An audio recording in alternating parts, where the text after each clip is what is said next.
Gus, gimana? Udah jadi belum? Kurang, coba-coba warna matanya diterangin dikit. Kasih efek hujan-hujan gitu, bro. Kayak bagusan yang awal ya, bro ya? Bro, coba lu kasih gue 10 alternatif lagi.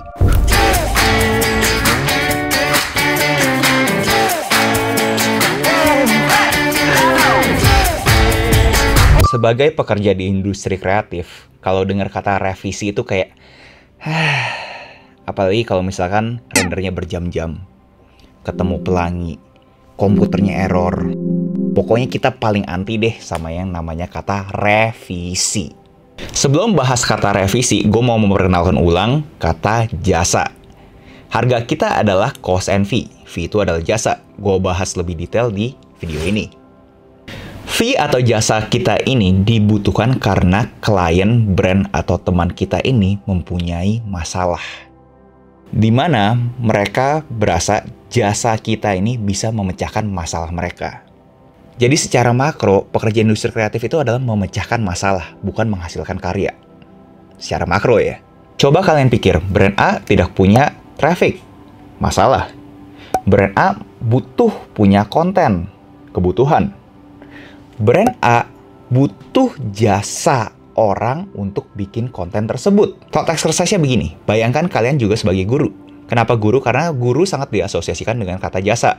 Pahlawan tanpa tanda jasa. Negara kurang cerdas, masalah. Negara butuh materi untuk mencerdaskan bangsa, kebutuhan. Negara butuh jasa orang untuk buat materi tersebut.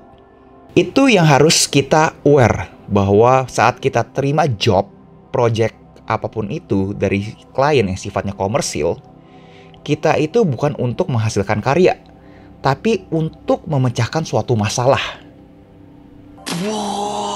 Balik ke kata revisi, dengan asumsi semua guideline sudah jelas di kontrak pas awal, revisi itu terjadi dikarenakan klien tidak srek.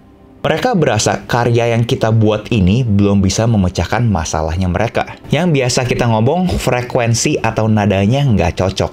Nah, nada atau frekuensi ini jangan kalian asosiasikan ke sesuatu yang berbentuk art atau seni. Ingat, ini semua untuk memecahkan masalah, bukan seni. Kita tidak bisa merevisi karya-karya tersebut dengan taste-nya kita. Pak, taste-nya kayak gini pasti lebih bagus, Pak. Pak, kalau kayak gitu nanti alay, Pak. Itu problem yang sangat besar. Kalau misalkan kalian tidak bawa inti masalahnya, core kebutuhannya apa ke dalam topik diskusi revisi ini, kalian punya sudut pandang tuh sangat kedistorsi terhadap kalian punya ego atau seninya kalian. Jangan bawa ego atau seninya kalian ini ke dalam diskusi ini. Bahwa, oh nih ya, kalau misalkan masuk ke portfolio gue harus kayak gini nih. Kalau misalkan nggak kayak gini, nggak bisa masuk ke portfolio gue. Lihat ini dengan secara objektif. Kenapa si klien dengan karya yang sekarang masih berasa nggak memecahkan masalahnya mereka? We're trying to solve the problem here, Billy. Not like this. You're not even looking at the problem. We're very aware of the problem. I mean, okay, good. What's the problem?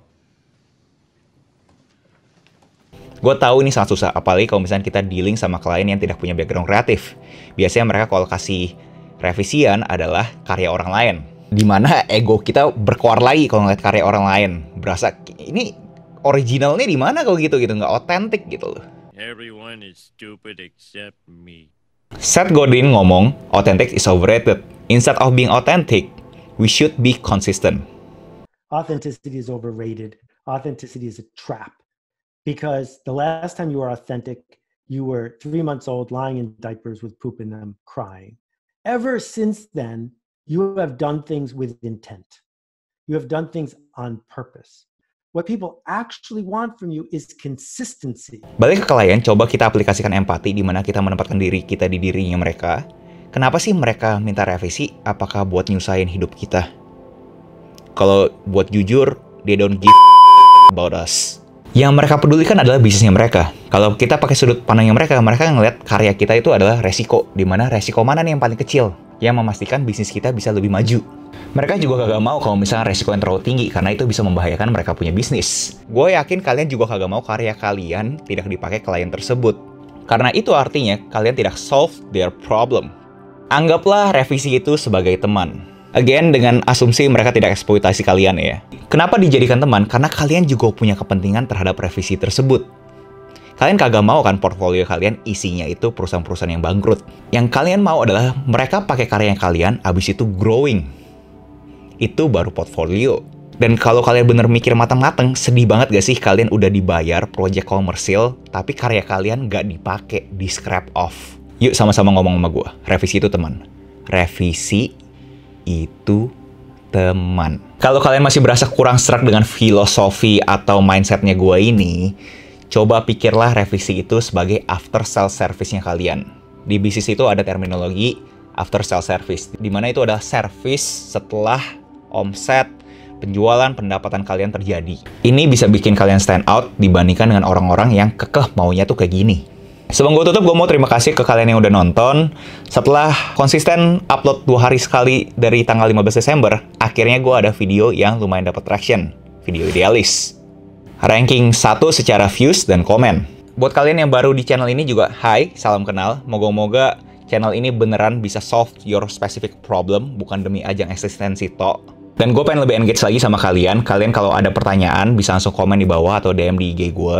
Kayak pertanyaan-pertanyaan terhadap topik ini, topik lain, atau topik-topik sebelumnya. Apa tuh yang kalian pengen gue bahas di channel ini.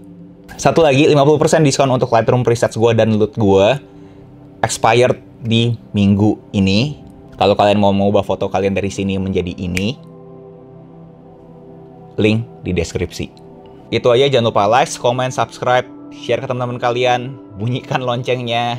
Salam kreatif, I'll see you in the next video. Bye-bye.